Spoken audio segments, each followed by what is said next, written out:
Hi ಎಲ್ಲರಿಗೆ simple ಟ್ರಿಕ್ಸಸ್ಗೆ YouTube ಚಾನಲ್ಗೆ ಸ್ವಾಗತ. ಬನ್ನಿ, ಇದು ನವೋದಯ ಪರೀಕ್ಷೆಗೆ ಸಂಬಂಧಪಟ್ಟಂತ ಇಲ್ಲಿ ಒಂದು ಚಾಪ್ಟರ್ ಇದೆ ನೋಡ್ರಿ. ಚಾಪ್ಟರ್ ಯಾವುದಪ್ಪ ಅಂತಂದಾಗ ಕೋನಗಳು ಅಂತೇಳಿ. ಹಾಗಾದ್ರೆ ಈ ಕೋನಗಳಿಗೆ ಸಂಬಂಧಿಸಿದಂತ ಯಾವೆಲ್ಲ ಕ್ವಶನ್ಸ್ಗಳನ್ನ ಎಕ್ಸಾಮ್ಸ್ನಲ್ಲಿ ಕೇಳ್ತಾನೆ. ಹಾಗಾದ್ರೆ ಈ ತರ ಕ್ವಶನ್ಸ್ಗಳು ಬಂದವಪ್ಪ ಅಂತಂದಾಗ ಕೋನಗಳ ಪ್ರಕಾರಗಳ ಮೇಲೆ ಕ್ವಶನ್ಸ್ನ ಕೇಳ್ತಿರ್ತಾನೆ. ಜೊತೆಗೆ ಅಥವಾ ಒನ್ ಲೈನ್ ಕ್ವಶನ್ಸ್ಗಳನ್ನು ಏನಾದರೂ ಬಂದವಪ್ಪ ಅಂತಂದಾಗ ಸಮ್ ಕ್ವಶನ್ಸ್ಗಳು ಬರ್ತಿರ್ತಾವೆ. ಅವು ಯಾವ್ಯಾವ ಕ್ವಶನ್ಸ್ಗಳು ಬರ್ತಾವೆ ಅಂತೇಳಿ ಈ ವಿಡಿಯೋನ ಎಂತ ನೋಡ್ಕೋತ ಬರ್ರಿ. ಫಸ್ಟ್ ಹಂಗಾರ ಚಾನಲ್ ಸಬ್ಸ್ಕ್ರೈಬ್ ಮಾಡ್ಕೊಡ್ರಿ. ನೀವು ಚಾನಲ್ನ ಸಬ್ಸ್ಕ್ರೈಬ್ ಮಾಡ್ಕೊಳ್ಳೋದ್ರಿಂದ ನಾವು ಮಾಡುವಂಥ ಎಲ್ಲ ವಿಡಿಯೋಗಳು ಏನಾಗ್ತವಪ್ಪ ಅಂತಂದಾಗ ನಿಮ್ಗೆ ಸೀರಿಯಲ್ ಆಗಿ ಸಿಗ್ತಾವೆ. ಹಾಗಾದ್ರೆ ಕೋನಗಳು ಅಂತ ಬಂದಾಗ ಈ ಕೋನಗಳು ಹೆಂಗೆ ರಚನೆ ಆಗ್ತವೆ? ಫಸ್ಟ್ಗೆ ಕೋನ ಅಂದ್ರೆ ಏನು ಅಂತೇಳಿ ನಿಮ್ಗೆ ಗೊತ್ತಿರಬೇಕು. ಇಲ್ಲೊಂದು ನಿರ್ದಿಷ್ಟವಾದಂಥ ಒಂದು ಬಿಂದು ಇದೆ. ಇಲ್ಲಿ ನಿರ್ದಿಷ್ಟವಾದಂಥ ಒಂದು ಬಿಂದು, ಈ ಕಡೆ ಒಂದು ಕಿರಣ ಹೋಗಿದೆ, ಈ ಕಡೆ ಒಂದು ಕಿರಣ ಹೋಗಿದೆ ಮೇಲೆ. ಆ ನಿರ್ದಿಷ್ಟ ಬಿಂದುವಿನಲ್ಲಿ ಹೋದಂಥ ಎರಡು ಕಿರಣಗಳ ನಡುವಿನ ಅಂತರವನ್ನೇ ನಾವೇನಂತ ಕರಿತೀವಪ್ಪ ಅಂದ್ರೆ ಇದರ ಅಂತರ. ಇವೆರಡರ ನಡುವಿನ ಅಂತರವನ್ನೇ ನಾವು ಕೋನ ಅಂತೇಳಿ ಕರಿತೇವೆ. ಹಾಗಾದ್ರೆ ಕೋನಕ ಇಲ್ಲಿ ನಾನು ಸುಮ್ಮನೆ ಓ ಅಂತೇಳಿ ಹೆಸರು ಕೊಟ್ಟಿದ್ದೀನಿ. ಇದನ್ನು ಏನಂತ ಕರೀತಾರಂತೆ ಕ್ವಶನ್ಸ್ನ ಕೇಳ್ತಾನೆ ನಿಮ್ಗೆ. ಇದನ್ನು ಶೃಂಗ ಅಂತೇಳಿ ಕರಿತೇವೆ. ಇದನ್ನು ಏನಂತ ಕರಿತೇವೆ? ಶೃಂಗ. ಹಾಗಾದ್ರೆ ಓ ಇದು ಬಿ ಇದೆ. ಹಾಗಾದ್ರೆ ಓ ಬಿ ಅನ್ನೋದು ಇದು ಏನು ಅಂತ ಕ್ವಶನ್ಸ್ನ ಕೊಟ್ಟಾಗ ಓ ಬಿ ಅನ್ನೋದು ಇದು ಒಂದು ಏನಂತ ಕರಿತೀವಪ್ಪ ಅಂತಂದಾಗ ಬಾಹು ಅಂತ ಕರಿತೀವಿ. ಓ ಬಿ ಅನ್ನೋದು ಒಂದು ಬಾಹು. ಇನ್ನ ಓ ಎ ಅನ್ನೋದು ಕೂಡ ಏನಪ್ಪಾ ಅಂತಂದಾಗ ಬಾಹು. ಓ ಬಿ ಅನ್ನೋದು ಒಂದು ಕೂಡ ಬಾಹು, ಓ ಎ ಅನ್ನೋದು ಕೂಡ ಒಂದು ಬಾಹು ಆಗ್ತದೆ. ಹೌದಾ? ಓ ಎ ಅನ್ನೋದು ಒಂದು ಬಾಹು, ಓ ಬಿ ಅನ್ನೋದು ಒಂದು ಬಾಹು. ಹಾಗಾದ್ರೆ ಇದ್ರ ಒಳಗಡೆ ಕೋನ ಹೆಸರು ಸೂಚಿಸ್ರಿ ಅಂತ ಕ್ವಶನ್ಸ್ನ ಕೊಟ್ಟನಂದಾಗ ಕೋನ ಉಂಟಾಗ್ತಾ ಇರೋದಲ್ಲಿ ಇಲ್ಲಿ. ಹಾಗಾದ್ರೆ ಇದನ್ನ ಯಾವಾಗ್ಲೂ ನಾವೇನ್ ಮಾಡಬೇಕಪ್ಪ ಅಂದಾಗ ಸೆಂಟರ್ದಲ್ಲಿ ತಗೋಬೇಕು. ಉದಾಹರಣೆಗೆ ಕೋನವನ್ನು ಬರೀರಿ ಅಂತ ಕೊಟ್ಟನಂದಾಗ ಕೋನ ಇದರಲ್ಲಿ ಎರಡು ಕೋನಗಳು ಉಂಟಾಗ್ತವೆ. ಕೋನ ಎ ಓ ಬಿ ಅಂತೇಳಿ ಬರಿಬೋದು ನೀವು. ಕೋನ ಎ ಓ ಬಿ ಅಂತೇಳಿ ಬರಿಬೋದು. ಈ ತರ ಕೋನದ ಸಂಕೇತಗಳನ್ನ ನಾವು ಈ ತರನಾದ್ರೂ ಸೂಚಿಸ್ತೇವೆ. ಇಲ್ಲಿಕಂದ್ರೆ ಇನ್ನೊಂದು ಬರೀತೀವಿ ನೋಡ್ರಿ, ಕೋನ ಬಿ ಓ ಎ ಈ ತರನು ಕೂಡ ಬರಿಬೋದು. ಕೋನ ಬಿ ಓ ಎ ಈ ತರ ಬರೆದು ಮೇಲೆ ಈ ತರ ಚಿಹ್ನೆಗಳನ್ನ ಹಾಕಿದ್ರೆ ಕೂಡ ನಮ್ಗೆ ಕೋನದ ಸಂಕೇತಗಳು ಅಂತ ಕೂಡ ನಾವು ಕೂಡ ಕರಿತೇವೆ. ಇಷ್ಟು ನಿಮ್ಗೆ ಬೇಸಿಕ್ಸ್. ಸುಮ್ಮನೆ ಎಕ್ಸಾಮ್ ಸಂಬಂಧಪಟ್ಟಂತ ಬೇಸಿಕ್ಸ್ ತಿಳ್ಕೊಂಡು ಸಾಕು. ಇಲ್ಲೇ ನಮ್ಗೆ ಡಯಾಗ್ರಾಮ್ ಕೊಟ್ಟರು ಏನಪ್ಪಾ ಅಂದ್ರೆ ತೆಗಿ ಅಂತ ಹೇಳಂಗಿಲ್ಲ, ಏನೂ ಇಲ್ಲ. ಅವರೇ ಡಯಾಗ್ರಾಮ್ಸ್ನ ಕೊಟ್ಟಿರ್ತಿರ್ತಾನೆ, ಅಲ್ಲಿ ಗುರುತಿಸ್ಬೇಕು.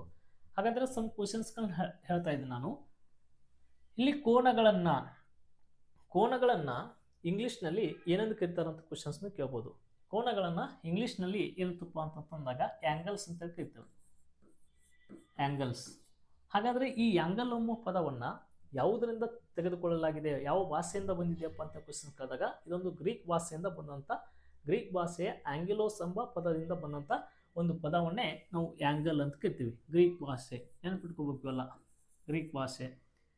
ಇನ್ನು ಕೋನಗಳ ಸಂಕೇತ ಯಾವುದು? ಇನ್ನೇನು ನಾನು ಹೇಳಿದೆ, ಕೋನಗಳನ್ನ ನಾವು ಈ ತರ ಇದ್ರ ಒಳಗಡೆ ಕೂಡ ಸೂಚಿಸ್ತವೆ. ಇಲ್ಲಿಕಪ್ಪ ಅಂದ್ರೆ ಮೇಲೆ ಈ ತರ ಹಾಕಿದ್ರು ಬಂದ್ರು ಕೂಡ ಕೋನಗಳ ಸಂಕೇತಗಳನ್ನ ನಾವು ಗುರುತಿಸ್ತೇವೆ ಅನ್ನೋದು ಗೊತ್ತಾಗಬೇಕು. ಇನ್ನು ನೆಕ್ಸ್ಟ್, ಹಾಗಾದ್ರೆ ಕೋನಗಳನ್ನ ಅಳೆಯುವ ಮಾಪಕ ಯಾವುದು? ಕೋನಗಳನ್ನ ನಾವು ಎದುರು ಒಳಗಡೆ ಅಳಿತೇವೆ ಅಂತ ಕ್ವಶನ್ಸ್ನ ಕೊಟ್ಟಾಗ ಕೋನಗಳನ್ನ ನಾವು ಯಾವಾಗಲೂ ಕೋನ ಮಾಪಕದಲ್ಲಿ ಅಳಿತೇವೆ. ಕೋನ ಮಾಪಕ. ಕೋನವನ್ನು ಎದುರಾಗಿ ಅಳಿತಾರಂತೆ ಕ್ವಶನ್ಸ್ ಕೊಟ್ಟಾಗ ಕೋನ ಮಾಪಕದಲ್ಲಿ ಅಳಿತಾರ ಅನ್ನೋದು ಗೊತ್ತಾಯ್ತು.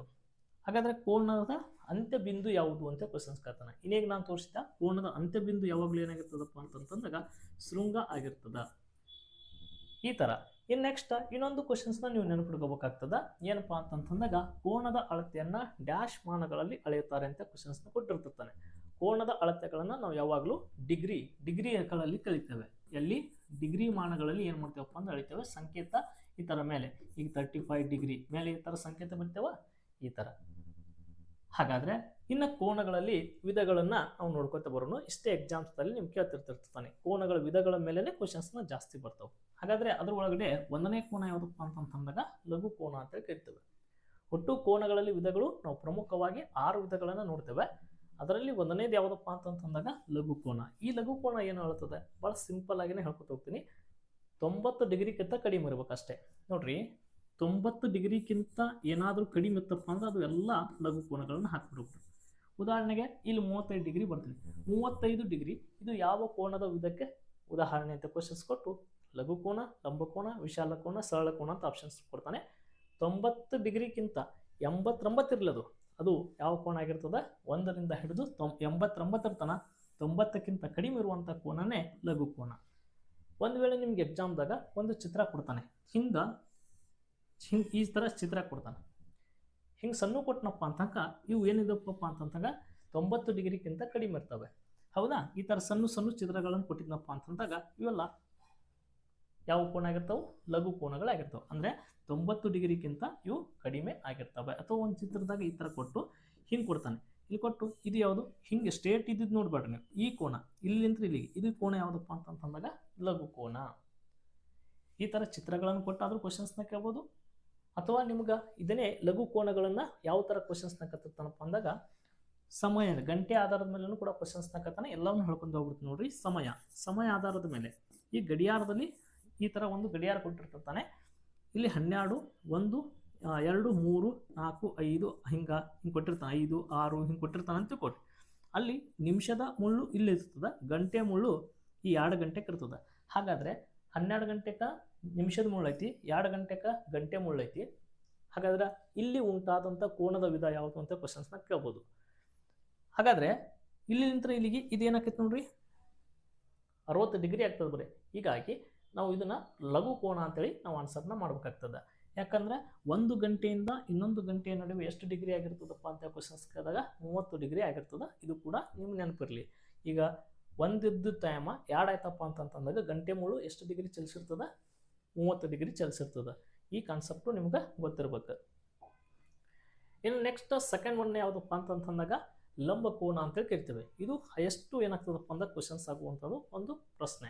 ಲಂಬ ಕೋನ ಕರೆಕ್ಟ್ ಎಷ್ಟು ಡಿಗ್ರಿ ಆಗಿರ್ತದೆ? 90 ಡಿಗ್ರಿ ಆಗಿರ್ತದೆ. ನೆನಪಿರ್ಬೇಕು, ಫಿಕ್ಸ್ ಇದು 90 ಡಿಗ್ರಿ, ಹೆಚ್ಚೂ ಇಲ್ಲ ಕಡಿಮೆನೇ ಏನಿಲ್ಲ. ಇದು ಕರೆಕ್ಟಾಗಿ 90 ಡಿಗ್ರಿ ಇರ್ತದೆ. ನಿಮ್ಮ ಚಿತ್ರಗಳನ್ನು ಈ ಥರ ಕೊಟ್ಟಿರ್ತಾನೆ. ಸರ್ ಇದು ಯಾವ ಕೋನಕ್ಕೆ ಉದಾಹರಣೆ? ಲಂಬ ಕೋನ. ಸರ್ ಈ ಕಡೆ ಹಿಂಗೆ ಚೌಕ್ ಬಾಕ್ಸ್ ಅಂತ ಹಾಕಿಬಿಟ್ಟಿದ್ನಪ್ಪ ಅಂತಂದಾಗ ಅದು ಫಿಕ್ಸ್ ಎಷ್ಟು ಡಿಗ್ರಿ ಆಗಿರ್ತದೆ ಅಂತ ತಿಳ್ಕೊಂಬಿಡ್ಬೇಕು? 90 ಡಿಗ್ರಿ ಆಗಿರ್ತದೆ ಅಂತ ತಿಳ್ಕೊಂಬಿಡ್ಬೇಕು. ಕರೆಕ್ಟ್ ಇದು, ಏನು ಹೆಚ್ಚೂ ಇಲ್ಲ ಕಡಿಮೆನೇ ಏನಿಲ್ಲ. ನೀವು ಒಂದು ಕೋನ ಮಾಪಕದಾಗ ಈ ಥರ ಕೋನ ಮಾಪಕಗಳನ್ನು ನೋಡಿರ್ತಿರ್ತೀರಿ. ಅದ್ರ ಒಳಗಡೆ ಸೆಂಟರ್ ಇರ್ತದೆ, ಗೊತ್ತದ ನೋಡ್ರಿ. ಇಲ್ಲಿ 90 ಡಿಗ್ರಿ ಫಿಕ್ಸ್ ಕೊಟ್ಟಿರ್ತಾನೆ ನೋಡ್ರಿ. ಕೋನ ಮಾಪಕಗಳನ್ನ ಇದ್ದವರು ಈ ಕೋನ ಮಾಪಕ ತೆಗೆದು ನೋಡ್ರಿ, 90 ಡಿಗ್ರಿ ಇರ್ತದೆ. ಈ ಕಳ್ಳಿಂತ್ರನು ಎಣಿಸ್ಬೋದು ನೀವು. 10, 20, 30, 40, 50, 60, 70, 80, 90 ಇಲ್ಲಿ ಕೊಟ್ಟಿರ್ತಾನೆ. ಈ ಕಳ್ಳಿಂತ್ರ 10, 20 ಈ ಥರ 90 ತನಕ ಕೊಟ್ಟಿರ್ತಾನೆ. ಹೌದಾ, 90 ಡಿಗ್ರಿ ಅದು ಕರೆಕ್ಟಾಗಿ ನಮ್ಗೆ ಕಂಡು ಬರ್ತದೆ. ಇನ್ನು ನೆಕ್ಸ್ಟ್ ಯಾವ ಕೋನಪ್ಪ ಅಂತ ನೋಡ್ಕೊತ ಬಂದಾಗ ವಿಶಾಲ ಕೋನ ಅಂತೇಳಿ. ಸರಿ, ವಿಶಾಲ ಕೋನದ ಡಿಗ್ರಿ ಎಷ್ಟಾಗಿರ್ತದೆ? ಇದು ನಾವು ಯಾವ ಥರ ಎಕ್ಸಾಮ್ಸ್ನ ಕ್ವಶನ್ಸ್ನ ಕತ್ತಾನ ಅಂತ ನೋಡಿದಾಗ 90 ಡಿಗ್ರಿಗಿಂತ ಹೆಚ್ಚು. ಹೌದಾ, 90 ಡಿಗ್ರಿಗಿಂತ ಏನಾಗಿರ್ತದೆ? ಹೆಚ್ಚಿರ್ತದೆ. 180 ಡಿಗ್ರಿಗಿಂತ ಕಡಿಮೆ ಇರ್ತದೆ. 180 ಡಿಗ್ರಿಗಿಂತ ಏನಾಗಿರ್ತದಪ್ಪ ಅಂತಂದಾಗ ಕಡಿಮೆ ಇರ್ತದ. ಅರ್ಥ ಆಯ್ತಾ? ಇದು ವಿಶಾಲ ಕೋನ ಅಂದ್ರೆ ಏನಪ್ಪ ಅಂದಾಗ 90 ಡಿಗ್ರಿಗಿಂತ ಜಾಸ್ತಿ ಇರ್ತದ, 180 ಡಿಗ್ರಿಗಿಂತ ಕಡಿಮೆ ಇರ್ತದೆ. ಈ ಥರ ಇತ್ತಪ್ಪ ಅಂತಂದಾಗ ಇದನ್ನು ಯಾವ ಕೋನ ಅಂತ ಕರ್ಕೋಬೇಕು? ನಾವು ವಿಶಾಲ ಕೋನ ಅಂತೇಳಿ ಕರ್ಕೋಬೇಕಾಗ್ತದೆ. ಹಾಗಾದರೆ ಈ ವಿಶಾಲ ಕೋನದ ಮೇಲೆ ಮತ್ತೆ ಏನು ಕ್ವಶನ್ಸ್ನ ಕೇಳ್ತಾನೆ? ಈ ಥರ ಹಿಂಗಿತ್ತಂದ್ರೆ 90 ಡಿಗ್ರಿ ಅಂತ ಕರಿತೇವೆ ನಾವು, ಲಂಬ ಕೋನ. ಇದನ್ನೇ ಏನು ಮಾಡ್ತಾನೆ ಗೊತ್ತಾ? ಹಿಂಗೆ ಈ ಥರ ನೋಡ್ರಿ, 90 ಹಿಂಗೆ ಸ್ಟ್ರೇಟ್ ಇತ್ತಂದ್ರೆ 90 ಡಿಗ್ರಿ, ಸ್ವಲ್ಪ ಏನಾಗಿದೆಪ್ಪ ಅಂದಾಗ ಈ ಥರ ಬೆಂಡ್ ಆಗ್ಬಿಟ್ಟದೆ. ಹೀಗಾಗಿ ಚಿತ್ರ ನಮ್ಗೆ ಈ ಥರ ಏನಾದರೂ ಕಾಣಿಸ್ತಿದ್ವಪ್ಪ ಅಂತಂದಾಗ ಇದನ್ನು ನೀವು ಎದಕ್ಕೆ ಹಾಕಬೇಕು? ವಿಶಾಲ ಕೋನ ಹಾಕಬೇಕು. ಯಾಕೆ? ಹಿಂಗೆ ಸ್ಟ್ರೇಟ್ ಇತ್ತಂದ್ರೆ 90 ಡಿಗ್ರಿ ಇರ್ತಿತ್ತದು. ಹಿಂಗೆ ಸ್ವಲ್ಪ ಈ ಕಡೆ ಏನಾಗಿದೆ? ಬೆಂಡ್ ಆಗಿದೆ. ಹಾಗಾದ್ರೆ 90 ಡಿಗ್ರಿಗಿಂತ ಏನಾಗ್ಬಿಡ್ತದೆ? ಆಟೋಮೆಟಿಕ್ ಜಾಸ್ತಿ ಆಗ್ಬಿಡ್ತದೆ. ಸ್ಟ್ರೇಟ್ ಇತ್ತಂದ್ರೆ 90 ಡಿಗ್ರಿ, ಸ್ವಲ್ಪ ಇತ್ತಂದ್ರೆ 90 ಮ್ಯಾಗ 91 ಆಗಲ್ಲ ನಮಗೆ. ಅದು ಯಾವ ಕೋನದಾಗ ಬಂದ್ಬಿಡ್ತದೆ? ಈಗ ವಿಶಾಲ ಕೋನದಾಗ ಬಂದ್ಬಿಡ್ತದೆ. 90 ಡಿಗ್ರಿಗಿಂತ ಜಾಸ್ತಿ ಇತ್ತಪ್ಪ ಅಂತಂದಾಗ ಅದನ್ನು ವಿಶಾಲ ಕೋನ ಅಂತೇಳಿ ಕರಿಬೇಕಾಗ್ತದೆ. ಯಾವುದಕ್ಕಿಂತ ಕಡಿಮೆ ಇರ್ಬೇಕು? ಮತ್ತು 180 ಡಿಗ್ರಿಗಿಂತ ಕಡಿಮೆ ಇರ್ಬೇಕು. 181 ಇರಬಾರ್ದು. ಹೌದಾ, ಇದು ವಿಶಾಲ ಕೋನ. ಬರೀ ಸಂಕ್ಷಿಪ್ತ ಮಾಹಿತಿ. ಚಿತ್ರ ಕೊಡ್ತಾನೆ, ಇಲ್ಲಿಕಪ್ಪ ಅಂದ್ರೆ ಒಂದು ಗಡಿಯಾರ ಕೊಡ್ತಾನೆ. ಗಡಿಯಾರ ಕೊಟ್ಟು 12 ಇಲ್ಲಿ ಗಂಟೆ ಮುಳ್ಳನ್ನ ಇಲ್ಲಿ ಸೂಚಿಸ್ತಾನೆ. ಇಲ್ಲಿ 4 ನಿಮಿಷದ ಮುಳ್ಳು ಇಲ್ಲಿದೆ ಅಂತ ತಿಳ್ಕೊಡ್ರಿ, ಗಂಟೆ ಮುಳ್ಳು 4 ಅಂತ ತಿಳ್ಕೊಡ್ರಿ. ಇಲ್ಲಿ ಉಂಟಾಗಿರುವಂಥ ಕೋನ ವಿಧ ಯಾವುದು ಅಂತ ಕ್ವಶನ್ಸ್ನ ಕೇಳ್ಬೋದು. 3ಕ್ಕಿಂತ 90 ಡಿಗ್ರಿ ಇರ್ತದೆ, 4ಕ್ಕೆ ಬತ್ತಂದ್ರೆ 120 ಡಿಗ್ರಿ ಆಗಿರ್ತದೆ. ಹೀಗಾಗಿ 120 ಡಿಗ್ರಿ 90 ಡಿಗ್ರಿಗಿಂತ ಜಾಸ್ತಿ ಐತಿ, 180 ಡಿಗ್ರಿಗಿಂತ ಕಡಿಮೆ ಐತಿ. ಇದು ಯಾವ ಕೋನ ಉಂಟಾಗಿರ್ತದಪ್ಪ ಅಂತಂದಾಗ ವಿಶಾಲ ಕೋನ. ಇವೆಲ್ಲ ಎಕ್ಸಾಮ್ಸ್ದಾಗ ಕ್ವಶನ್ಸ್ನ ಕೇಳೋಣ. ಇನ್ನು ನೆಕ್ಸ್ಟ್ ಸರಳ ಕೋನ. ಹೆಸರೇ ಸೂಚಿಸೋದು ಸರಳ. ಸರಳ ಅಂತಂದಾಗ ಸ್ಟ್ರೈಟ್. ಇಲ್ಲಿ ನೋಡ್ರಿ, ಈ ಥರ ಇತ್ತಪ್ಪ ಅಂತಂದಾಗ ಚಿತ್ರ 180 ಡಿಗ್ರಿ ಇರ್ತದೆ. ಸರಳ ಕೋನ 180 ಡಿಗ್ರಿ. ಹೌದಾ, ಈ ಸರಳ ಕೋನದ ಮೇಲೆ ಗಡಿಯಾರಕ್ಕೆ ಸಂಬಂಧಿಸಿದಂಥ ಕ್ವಶನ್ಸ್ನು ಕೇಳ್ತಾನೆ. ಏನಪ್ಪಾ ಅಂತಂದಾಗ ಇದೊಂದು ಗಡಿಯಾರ ಕೊಡ್ತಾನೆ, ನಿಮಿಷದ ಮುಳ್ಳಿಲಿ ಕರೆಕ್ಟ್ 12ಕ್ಕೆ ಇರ್ತದ, 12ಕ್ಕೆ ಇರ್ತದ. ಗಂಟೆ ಮುಳ್ಳೆಲ್ಲಿ ಇರ್ಬೇಕು, ಈಗ ಕರೆಕ್ಟ್ 180 ಡಿಗ್ರಿ ಆಗ್ಬೇಕಂದ್ರೆ 6ಕ್ಕೆ ಇರ್ಬೇಕು, 6ಕ್ಕೆ ಇರ್ಬೇಕು. ಹಾಗಾದ್ರೆ ಇದು ಯಾವ ಕೋನ ಉಂಟಾಗಿರ್ತದೆ ಅಂತ ಕ್ವಶನ್ಸ್ ಕೇಳ್ತಿರ್ತಾನೆ. ಅದು ಏನಾಗಿರ್ತದಪ್ಪ ಅಂತಂದಾಗ ಸರಳ ಕೋನ 180 ಡಿಗ್ರಿ ಆಗಿರ್ತದೆ. ಅಥವಾ ಇಲ್ಲಿ 2ಕ್ಕೆ ಕೊಡ್ಬೋದು, 2 ಮತ್ತು ಇಲ್ಲಿ 8ಕ್ಕೆ, ಇಲ್ಲಿ ಕೂಡ ಏನಾಗಿರ್ತದೆ ಸ್ಟ್ರೇಟ್ ಆಗಿರ್ತದೆ, ಇಲ್ಲಿ ಕೂಡ ಸರಳ ಕೋನ ಉಂಟಾಗಿರ್ತದೆ. ಥರ ನಿಮ್ಗೆ ಕ್ವಶನ್ಸ್ಗಳನ್ನು ಸ್ವಲ್ಪ ಅಲ್ಲಿ ಚೇಂಜಸ್ಗಳು ಮಾಡಿ ಕೊಡ್ತಿರ್ತಾನೆ. ನೀವು ಅಬ್ಸರ್ವ್ ಏನು ಮಾಡ್ಬೇಕಪ್ಪ ಅಂತಂದಾಗ ಅದು ಗೆರಿ ಸ್ಟ್ರೇಟ್ ಐತಿಲ್ಲೋ ಚೆಕ್ ಮಾಡ್ಬೇಕಷ್ಟೇ. ಚೆಕ್ ಮಾಡಿದ್ರಂದ್ರೆ ಇದು 180 ಡಿಗ್ರಿ ಆಗಿರ್ತದೆ. ಇಲ್ಲಿಕಪ್ಪ ಅಂದ್ರೆ ಒಂದು ಹೇಳಿಕೆ ಕೊಟ್ಟನು ಕೇಳ್ಬೋದು. ಒಬ್ಬ ವ್ಯಕ್ತಿ ಪೂರ್ವಕ್ಕೆ ಮುಖ ಮಾಡಿ ನಿಂತಿದ್ದಾನೆ, ಆತ 180 ಡಿಗ್ರಿ ಅಲ್ಲ, 180 ಡಿಗ್ರಿ ಅಂತ ಮೆನ್ಷನ್ ಮಾಡಲ್ಲ, ಆತ ತನ್ನ ಹಿಂದ್ಗಡೆ ಏನು ಮಾಡ್ತಾನಪ್ಪ ಅಂದಾಗ ತಿರುಗ್ತಾನೆ. ಹೌದಾ, ಒಬ್ಬ ವ್ಯಕ್ತಿ ಪೂರ್ವಕ್ಕೆ ಮುಖ ಮಾಡಿ ನಿಂತಿದ್ದಾನೆ, ಆತ ಒಂದು ಫುಲ್ ಟರ್ನನ್ನು ಈ ಕಡೆ ತಿರುಗಿದಾಗ ಎಷ್ಟು ಡಿಗ್ರಿ ಆತ ತಿರುಗಿರ್ತಾನೆ ಅಂತ ಕೂಡ ಕ್ವಶನ್ಸ್ನ ಕೇಳ್ತಿರ್ತಾನೆ. ಅಲ್ಲಿ 180 ಡಿಗ್ರಿ. ಅಥವಾ ಒಬ್ಬ ವ್ಯಕ್ತಿ ಒಂದು ಮೇನ್ ದಿಕ್ಕಿನಿಂದ ಇನ್ನೊಂದು ಮೇನ್ ದಿಕ್ಕಿಗೆ ತಿರುಗಿದಾಗ 90 ಡಿಗ್ರಿ ತಿರುಗಿರ್ತಾನೆ ಅನ್ನೋದು ಗೊತ್ತಿರಬೇಕು. ಒಬ್ಬ ವ್ಯಕ್ತಿ ಒಂದು ಮೇನ್ ದಿಕ್ಕಿನಿಂದ ಉಪದಿಕ್ಕಿಗೆ ತಿರುಗಿದ್ನಪ್ಪ ಅಂತಂದಾಗ 45 ಡಿಗ್ರಿ ತಿರುಗಿರ್ತಾನೆ. ಇವೆಲ್ಲ ಮತ್ತು ದಿಕ್ಕುಗಳು ಅಂತೇಳಿ ಸಮಸ್ಯೆಗಳು ಬರ್ತಾವೆ. ಅಲ್ಲಿ ಏನು ಮಾಡ್ತೀನಪ್ಪ ಅಂದ್ರೆ ಇವ್ರನ್ನ ಹೇಳ್ಕೊತ ಬರ್ತೀನಿ. ಇನ್ನು ನೆಕ್ಸ್ಟ್ ಕ್ವಶನ್ಸು ಮತ್ತು ಯಾವ ಕೋನಪ್ಪ ಅಂತಂದಾಗ ಸರಳಾಧಿಕ ಕೋನ ಅಂತೇಳಿ ಕರಿತೇವೆ. ಹೌದಾ, ಸರಳಾಧಿಕ ಕೋನ. ಈ ಸರಳಾಧಿಕ ಕೋನದಲ್ಲಿ ಏನು ಕೇಳ್ತಾನಪ್ಪ ಅಂತ ನೋಡ್ಕೊತ ಬಂದಾಗ 180 ಡಿಗ್ರಿಗಿಂತ ಜಾಸ್ತಿ, ನೋಡ್ರಿ 180 ಡಿಗ್ರಿಗಿಂತ ಜಾಸ್ತಿ ಇರ್ಬೇಕು. ಆದರೆ 360 ಡಿಗ್ರಿಗಿಂತ ಏನಿರ್ಬೇಕಪ್ಪ ಅಂತಂದಾಗ ಕಡಿಮೆ ಇರ್ಬೇಕು. 360 ಡಿಗ್ರಿಗಿಂತ ಕಡಿಮೆ ಇರ್ಬೇಕು. ಹಾಗಾದರೆ ಈ ಕೋನವನ್ನು ನಾವು ಯಾವ ಕೋನ ಅಂತ ಕರಿತೇವಪ್ಪ ಅಂತಂದಾಗ ಸರಳಾಧಿಕ ಕೋನ ಅಂತೇಳಿ ಕರಿತೇವೆ. ಹೌದಾ, ಇದು ಎಷ್ಟು ಹೇಳತ್ತಾರ ನೋಡ್ರಿ. ಈಗ 180 ಡಿಗ್ರಿಗಿಂತ ಜಾಸ್ತಿ ಇರ್ಬೇಕು, ಎಷ್ಟು 360 ಡಿಗ್ರಿಗಿಂತ ಕಡಿಮೆ ಇರಬೇಕು. ಉದಾಹರಣೆಗೆ ಈಗ 270 ಡಿಗ್ರಿ, ಇಲ್ಲಿ ನೋಡ್ರಿ 180 ಡಿಗ್ರಿಗಿಂತ ಜಾಸ್ತಿ ಐತಿ, 360 ಡಿಗ್ರಿಗಿಂತ ಕಡಿಮೆ ಐತಿ. ಹಾಗಾದ್ರೆ ಇದು ಯಾವ ಕೋನಕ್ಕೆ ಉದಾಹರಣೆ ಅಂತ ಕ್ವಶನ್ಸ್ನ ಕೊಟ್ಟನಪ್ಪ ಅಂತಂದಾಗ ನಾವು ಇದನ್ನು ಸರಳಾಧಿಕ ಕೋನ ಅಂತೇಳಿ ಆನ್ಸರ್ನ ಹಾಕಿ ಬರ್ಬೇಕಾಗ್ತದೆ. ಕ್ಲಿಯರ್ ಆಯ್ತಾ? ನೀವೇನು ಕಾನ್ಸೆಪ್ಟ್ ಭಾಳ ಸಿಂಪಲ್ ಅದಾವ ಇವೆಲ್ಲ. ಇವು ಕೂಡ ನೆನಪಿಡ್ಬೇಕು ನೀವು ಅಷ್ಟೇ. ಒಂದು ಎರಡಾದ್ರೂ ನೆನಪು. ಇಲ್ಲಿ ಹೆಂಗೆ ನೆನಪಿಡ್ಬೇಕು, ಲಘು ಕೋನ ಅಂತೂ 90 ಡಿಗ್ರಿಗಿಂತ ಸಣ್ಣದಿರ್ತೈತಿ ಫಿಕ್ಸ್. ನೆನಪಿಡ್ಬೇಕಿಂತ ಒಂದೇ ನೀವು. ಈಗ 90 ಡಿಗ್ರಿ ಫಿಕ್ಸ್, ಅದು ಏನು ಚೇಂಜ್ ಆಗಲ್ಲ. ಲಂಬ ಕೋನ, ಸರಳ ಕೋನ 180 ಡಿಗ್ರಿ, ಇದು ಫಿಕ್ಸ್, ಇದು ಹೆಸರೇ ಸೂಚಿಸ್ತೈತಿ. ಇವು ಮೂರು ಕೋನಗಳು ನೆನಪಿಡೋದು ಅವಶ್ಯಕತೆನೇ ಇಲ್ಲ. ನೀವು ನೆನಪಿಡ್ಬೇಕಾಗಿದ್ದೇನೋ ಒಂದು ವಿಶಾಲ ಕೋನ, ಒಂದು ಸರಳಾಧಿಕ ಕೋನ, ಇನ್ನೊಂದು ಬರ್ತದೆ ಲಾಸ್ಟ್. ಈಗ ನೆಕ್ಸ್ಟ್ ಹೇಳ್ತೀನಿ ನೋಡ್ರಿ, ಅದು ಯಾವುದಪ್ಪ ಅಂದಾಗ ಪೂರ್ಣ ಕೋನ. ಇದು ಹೆಸರೇ ಸೂಚಿಸ್ತದೆ ಪೂರ್ಣವಾಗಿ ತಿರುಗಿದೀವಿ ಅಂದ್ರೆ ಟೋಟಲ್ 360 ಡಿಗ್ರಿ ಇರ್ತದೆ. ಇಲ್ಲಿ ನೀವು 90 ಡಿಗ್ರಿ ಲಂಬ ಕೋನ ನೆನಪಿಡೋ ಅವಶ್ಯಕತೆ ಇಲ್ಲ, ಒಂದೇ ನಂಬರ್ ಫಿಕ್ಸ್ ಇರ್ತದೆ. 180 ಡಿಗ್ರಿ ಸರಳ ಕೋನ ಇರ್ತೈತಿ, ಇದನ್ನು ಕೂಡ ಏನು ಫಿಕ್ಸ್ ನೆನಪಿಡುವ ಅವಶ್ಯಕತೆ ಇಲ್ಲ. ಇವು ಮೂರು ಫಿಕ್ಸ್ ಇರ್ತಾವೆ. ಪೂರ್ಣ ಅಂದಾಗ ಟೋಟಲ್ 360 ಡಿಗ್ರಿ, ಲಂಬ ಅಂತಂತ 90 ಡಿಗ್ರಿ, ಸರಳ ಅಂದಾಗ 180. ಇವು ಮೂರೇ ಅಕ್ಷರ ನೆನಪಿಡ್ಬೇಕು ಸಂಖ್ಯೆಗಳನ್ನ. ಇನ್ನು ಲಘು ಕೋನ ಅಂತ ಬಂದಾಗ ಏನಂತ ಹೇಳಿದೆ ನಾನು, ಇದಕ್ಕಿಂತ ಕಡಿಮೆ ಇರ್ಬೇಕು, 90 ಡಿಗ್ರಿಗಿಂತ ಕಡಿಮೆ ಇರ್ಬೇಕು ಅಂತ ಹೇಳಿ. ಇನ್ನು ವಿಶಾಲ ಕೋನ ಅಂತ ಬಂದಾಗ 90 ಡಿಗ್ರಿಗಿಂತ ಜಾಸ್ತಿ, 180 ಡಿಗ್ರಿಗಿಂತ ಕಡಿಮೆ. ಸರಳಾಧಿಕ ಕೋನ ಅಂತ ಬಂದಾಗ ಇನ್ನೇಗ ಜಸ್ಟ್ ಹೇಳಿದೆವು, 180 ಡಿಗ್ರಿಗಿಂತ ಜಾಸ್ತಿ, 360 ಡಿಗ್ರಿಗಿಂತ ಕಡಿಮೆ. ಇಷ್ಟು ಇವು ನೆನಪಿಟ್ರೆ ಸಾಕು. ನೀವು ಈ ಕೋನಗಳಿಗೆ ಸಂಬಂಧಿಸಿದಂಥ ಚಿತ್ರ ಕೊಟ್ಟಾದರೂ ಕೇಳಿ ಅಥವಾ ನಂಬರ್ ಕೊಟ್ಟಾದರೂ ಕೇಳಿ, ಕೆಳಗಿನ ಉದಾಹರಣೆಗಳಲ್ಲಿ ಯಾವುದು ಹಿಂಗೆ ಕ್ವಶನ್ಸ್ನ ಕೇಳ್ತಿರ್ತಾನೆ. ನೆಕ್ಸ್ಟ್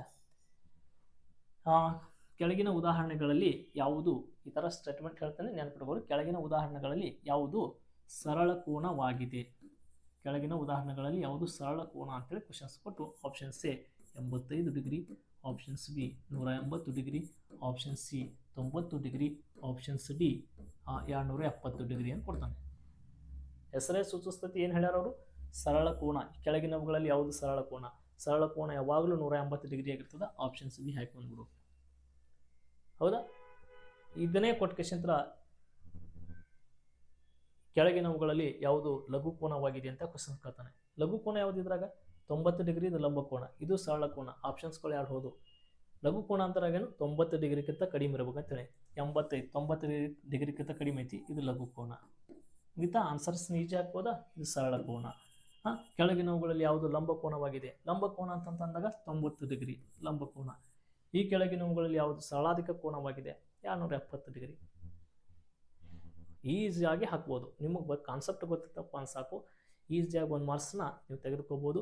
ಈ ಥರ ಇವೆಲ್ಲ ಬೇಸಿಕ್ಸ್ನ ಹೇಳಾಕತ್ತೀನಿ ನಾನು ಫಸ್ಟ್. ಕ್ವಶನ್ ಪೇಪರ್ಗಳನ್ನ ಇನ್ನೂ ಡಿಸ್ಕಸ್ ಮಾಡತ್ತಿಲ್ಲ, ಕ್ವಶನ್ ಪೇಪರ್ಗಳನ್ನ ಶಾರ್ಟ್ಲಿ ಡಿಸ್ಕಸ್ನ ಮಾಡ್ತಿರ್ತೀನಿ. ಮೊದಲು ಬೇಸಿಕ್ಸ್ ಕಾನ್ಸೆಪ್ಟ್ನ ತಿಳ್ಕೊಂಡ್ರೆ ಸಾಕು, ನಿಮ್ಗೆ ಇವೆಲ್ಲ ಅರ್ಥ ಆಗ್ತದೆ. ಚಾನಲ್ನ ಸಬ್ಸ್ಕ್ರೈಬ್ ಮಾಡಿ. ಇನ್ನೂ ಸಾಕಷ್ಟು ಮಾಹಿತಿಗಳು ಎಲ್ಲ ಪಾಠಗಳು ಸಿಗ್ತವೆ. ಧನ್ಯವಾದಗಳು.